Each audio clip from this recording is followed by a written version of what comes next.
Magandang araw mga kakotsero. Ito na naman po ang inyong lingkod na si Jigs na magbibigay sa inyo ng giya ngayong araw ng Miyerkules. Ngayon po, meron po tayong 7 well-balanced races at ang start time po natin ay 5:30 ng hapon. Uulitin ko po, itong aking giya ay purely review and analysis ko lamang at walang halong information. Simulan na po natin. Race number 1. Dito po magsisimula ang winner take all. 3-year-old and above maiden race pacers. Distance is 1,200 meters at dito po may 8 po tayong kalahok. But 7 in numbers. First choice ko po rito, numero sa East, no? Forever King, sa kay ni Mark Alvarez. Sa tingin ko, mukhang nakakalamang po ito.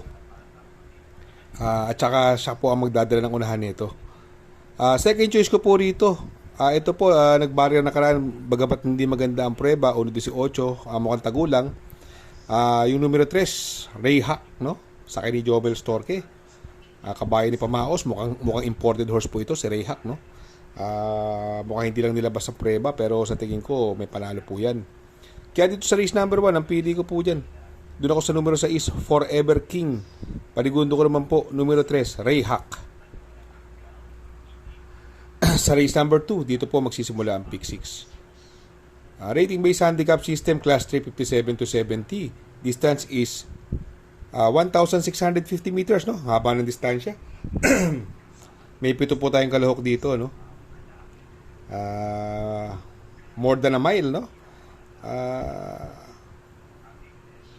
First choice ko po rito, nag-uumento. Ito, ilang beses ko napanood to.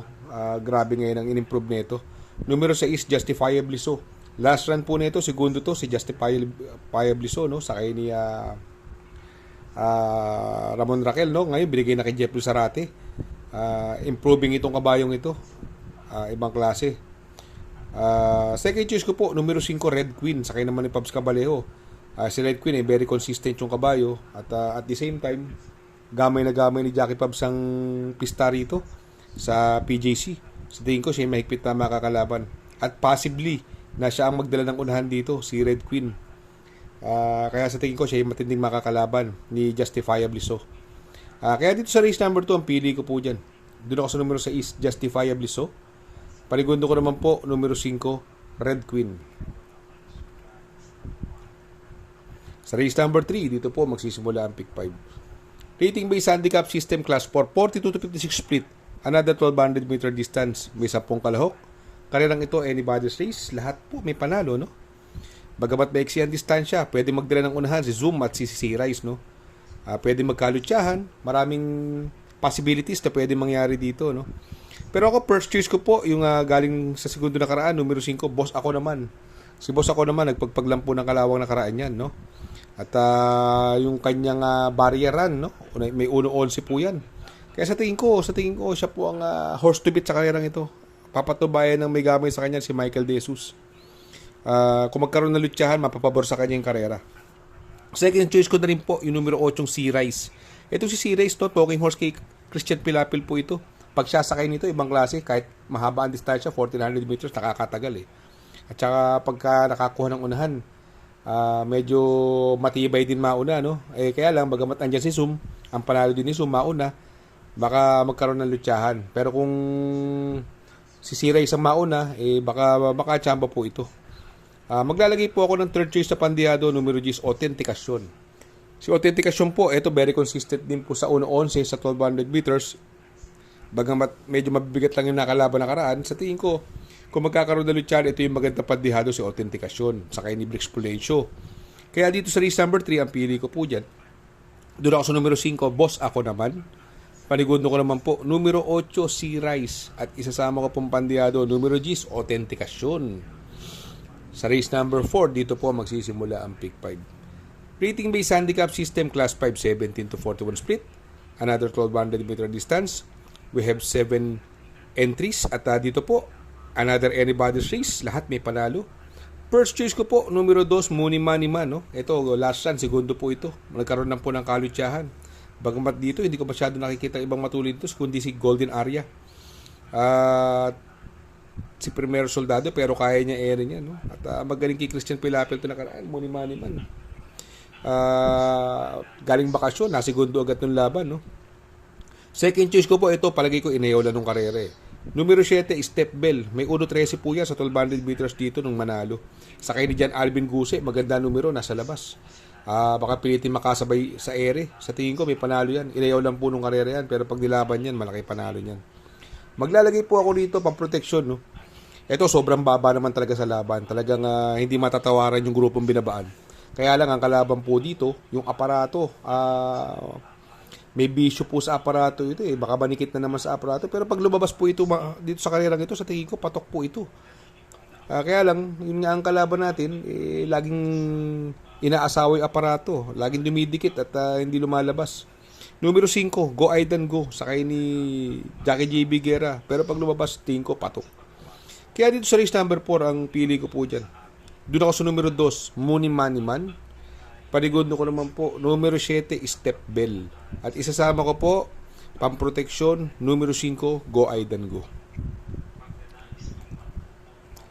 Sa race number 5, rating based handicap system, class 5, 70 to 41 split. Another 1200 meter distance. At dito may 8 kalahok. Dito, ang daming mabilis. Andiyan West of the East, Mr. Manilenial, Marengo, mabibilis po yan. Super Tatiana, mabilis din yan pero pwedeng isunod, no? Pero nag-barrier po dito yan sa PJC. Nagpreba po ng 1.16.6. Sakay ni Christian Pilapil, magaling sa kanya yan, no? At ang baba po sa laban. Siya po ang first choice ko dyan, Super Tatiana. Panigundo ko naman po yung galing sa segundo na karaan na dihado, numero 7, Miss Pinkerton. Sakay ni Noel Lunar. Ito, sa tingin ko, nung karera medyo kinulang lang pero segundo, mukhang nagpapakitang preba na to si Miss Pinkerton.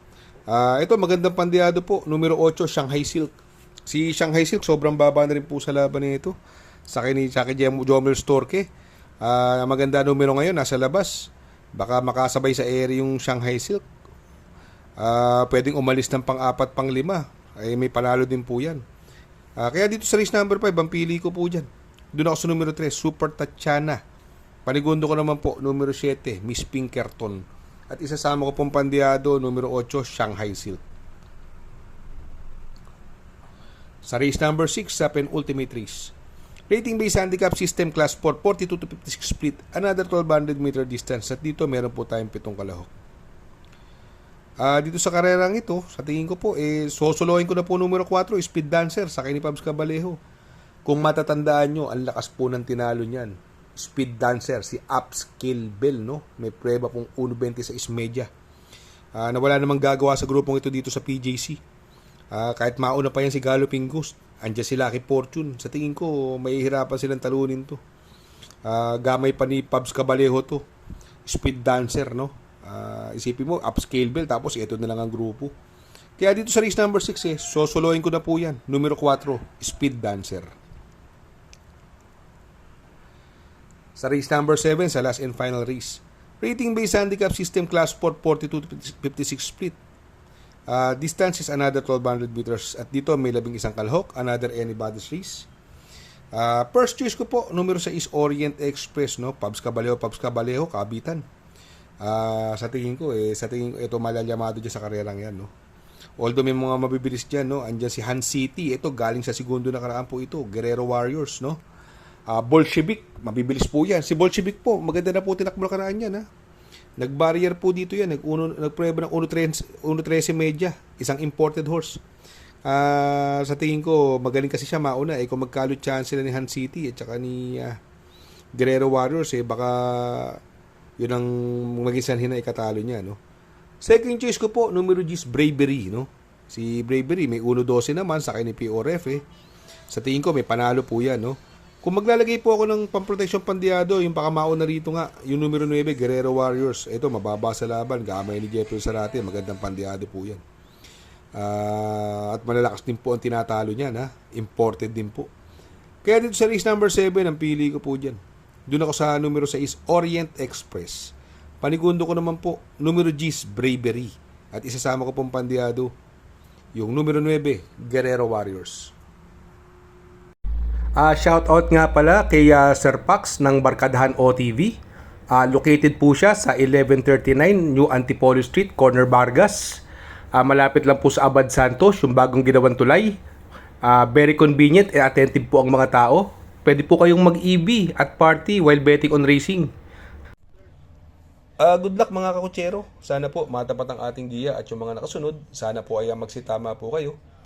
Ako yung makikiusap lamang at makikisuyo sa inyo na please like, share, subscribe, and hit the notification bell para update kayo sa aking mga giya. Good luck po and happy racing!